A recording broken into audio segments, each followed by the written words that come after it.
ಓಂ ಶಾಂತಿ. ಪ್ರಜಾಪಿತ ಬ್ರಹ್ಮಕುಮಾರಿ ಈಶ್ವರೀಯ ವಿಶ್ವವಿದ್ಯಾಲಯ ಈ ವರ್ಷ ಮೈಸೂರು ನಗರದ ಜನತೆಗಾಗಿ ಒಂದು ವಿಶೇಷವಾಗಿರುವಂಥ ವಿಭಿನ್ನವಾಗಿರುವಂಥ ಕಾರ್ಯಕ್ರಮವನ್ನು ಹಮ್ಮಿಕೊಂಡಿದೆ. ಈ ವರ್ಷ ಸಂಸ್ಥೆಯ 90 ವರ್ಷಗಳ ಒಂದು ಸಾಧನೆಯ ಪ್ರಯುಕ್ತವಾಗಿ ಮೈಸೂರಿನ ಐಶ್ವರ್ಯ ಪೆಟ್ರೋಲ್ ಬಂಕ್ನ ಮುಂಭಾಗದಲ್ಲಿರುವಂತಹ ವೇದಿಕೆಯಲ್ಲಿ ನಿವೇಶನದಲ್ಲಿ ಇಡೀ ಭಾರತದ ಪ್ರಸಿದ್ಧವಾಗಿರುವಂತಹ ಸೋಮನಾಥನ ದೇವಾಲಯದ ನಿರ್ಮಾಣವನ್ನು ಕೈಗೊಳ್ಳಲಾಗಿದೆ, ಮಾಡೆಲನ್ನು ಮಾಡಲಾಗಿದೆ. ಅದರ ಜೊತೆಗೆ ಆಧ್ಯಾತ್ಮಿಕ ಚಿತ್ರ ಪ್ರದರ್ಶನವನ್ನು ಏರ್ಪಡಿಸಲಾಗಿದೆ. ಯಾಕಂದರೆ ಜನತೆಗೆ ಇತ್ತೀಚಿನ ದಿನಗಳಲ್ಲಿ ಮಾನಸಿಕ ಒತ್ತಡ, ಅನೇಕ ದುಶ್ಚಟ ದುರಭ್ಯಾಸಗಳು ಒಳಗಾಗ್ತಿದ್ದಾರೆ. ಸಂಸಾರದಲ್ಲಿ ಒಂದು ನೆಮ್ಮದಿ ಇಲ್ಲ, ಸಾಮರಸ್ಯದ ಕೊರತೆ ಇದೆ.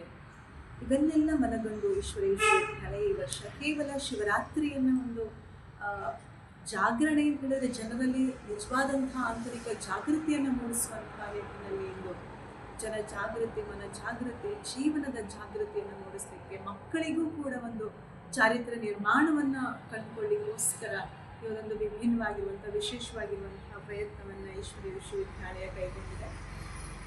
8ನೇ ತಾರೀಕಿನಿಂದ 22ನೇ ತಾರೀಕು ಫೆಬ್ರವರಿವರೆಗೂ ಈ ಮೇಳದ ಜ್ಞಾನ ವಿಜ್ಞಾನ ಮೇಳ ಕೈಗೊಳ್ಳಲಾಗಿದೆ. ಇದರ ಸಂಪೂರ್ಣ ಲಾಭವನ್ನು ಮೈಸೂರಿನ ಜನತೆ ಪಡ್ಕೊಳ್ಬೇಕು.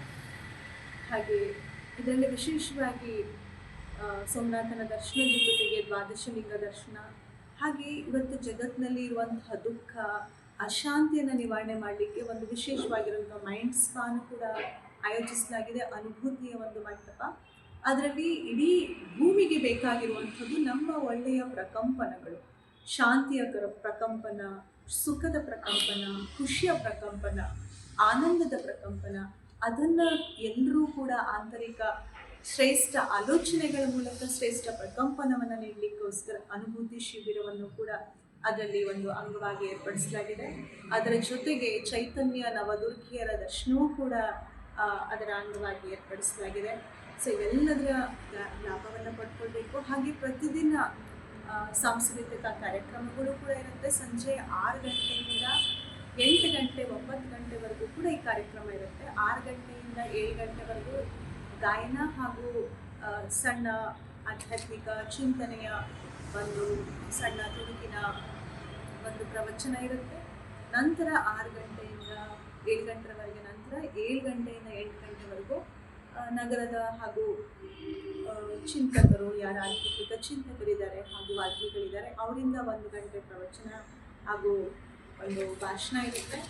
ನಂತರ 8 ಗಂಟೆಯಿಂದ 9 ಗಂಟೆವರೆಗೂ ಕೂಡ ಸಾಂಸ್ಕೃತಿಕ ಕಾರ್ಯಕ್ರಮಗಳಿರುತ್ತೆ. ಅದರಲ್ಲಿ ವಿಶೇಷವಾಗಿ ಪ್ರಾರಂಭದ ದಿನ 8ನೇ ತಾರೀಕು ಉದ್ಘಾಟನೆ ಇರುತ್ತೆ. ನಂತರ ಅದರ ಮಧ್ಯದಲ್ಲಿ 11ನೇ ತಾರೀಕು ಸಂಸ್ಥೆ ಮೈಸೂರಿನಲ್ಲಿ ಪ್ರಾರಂಭ ಆಗಿ 60 ವರ್ಷಗಳು ಕಳೆದಿರೋದರಿಂದ ಅದರ ಒಂದು ಸಂಭ್ರಮ ಆಚರಣೆಯನ್ನು ಕೂಡ ಏರ್ಪಡಿಸಲಾಗಿದೆ. ಜೊತೆಗೆ ಸರ್ವಧರ್ಮ ಸಮ್ಮೇಳನವನ್ನು ಕೂಡ ಏರ್ಪಡಿಸಲಾಗಿದೆ. ಹಾಗೆ ಕೊನೆಯ ದಿನ ಸಮಾಪ್ತಿ ಸಮಾರಂಭ 22ನೇ ತಾರೀಕು ಅದರ ಸಮಾರಂಭವನ್ನು ಕೂಡ ಆಯೋಜಿಸಲಾಗಿದೆ. ಅದರಿಂದ ನಗರದ ಜನತೆ ಎಲ್ಲರೂ ಕೂಡ ಇದರ ಸಂಪೂರ್ಣ ಲಾಭವನ್ನು ಪಡ್ಕೊಂಡು ತಮ್ಮ ಜೀವನವನ್ನು ನಿಜವಾದಂತಹ ಜಾಗರಣೆಯ ಮೂಲಕ ಆಂತರಿಕ ಶಕ್ತಿಯನ್ನು ಬೆಳೆಸಿಕೊಳ್ಳೋದ್ರ ಕಡೆ ತಾವೆಲ್ಲರೂ ಕೂಡ ದಾಪುಗಾಲ ಇರ್ತೀರಿ ಅಂತ ಹೇಳಿ ಭಾವಿಸ್ತೀವಿ.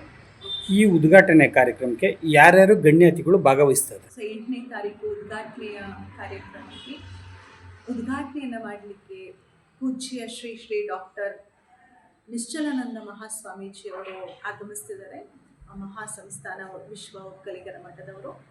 ನಂತರ ಬ್ರಹ್ಮಕುಮಾರಿ ಡಾಕ್ಟರ್ ಲಕ್ಷ್ಮೀಜಿಯವರು ಸಾನ್ನಿಧ್ಯವನ್ನು ವಹಿಸಿಕೊಂಡಿದ್ದಾರೆ. ಮುಖ್ಯ ಅತಿಥಿಗಳಾಗಿ ಡಾಕ್ಟರ್ ಎಚ್.ಸಿ. ಮಾದೇವರವರು, ಸಮಾಜ ಕಲ್ಯಾಣ ಇಲಾಖೆಯವರು, ಉಸ್ತುವಾರಿ ಸಚಿವರು ಅವರು ಆಗಮಿಸ್ತಿದ್ದಾರೆ. ಹಾಗೂ ಅತಿಥಿಗಳಾಗಿ ವಿಶೇಷವಾಗಿ ಚಾಮರಾಜ ಕ್ಷೇತ್ರದ ಶಾಸಕರಾಗಿರುವಂತಹ ಹರೀಶ್ ಗೌಡರವರು ಹಾಗೂ ಕೃಷ್ಣರಾಜನಗರದ ಮಾನ್ಯ ಶಾಸಕರಾಗಿರುವಂತಹ ರವಿಶಂಕರ್ ಅವರು ಕೂಡ ಅತಿಥಿಗಳಾಗಿ ಆಗಮಿಸ್ತಿದ್ದಾರೆ. ಹಾಗೂ ವಿಶೇಷ ಅತಿಥಿಗಳಾಗಿ ಡಾಕ್ಟರ್ ಶರಣಪ್ಪ ಹಲಸೆ ಅವರು ಹಾಗೂ ಅಶೋಕ್ ಹಾರನಹಳ್ಳಿ ವಕೀಲರು, ಇವರು ಕೂಡ ಆಗಮಿಸ್ತಿದ್ದಾರೆ. ಹಾಗೂ ಮಾನ್ಯ ಕುಲಸಚಿವರಾಗಿರುವಂತಹ ಡಾಕ್ಟರ್ ಸಿ.ಕೆ. ಸುಬ್ರಾಯನವರು ಕೂಡ ಈ ಕಾರ್ಯಕ್ರಮದಲ್ಲಿ ಉಪಸ್ಥಿತರಾಗಿರ್ತಾರೆ.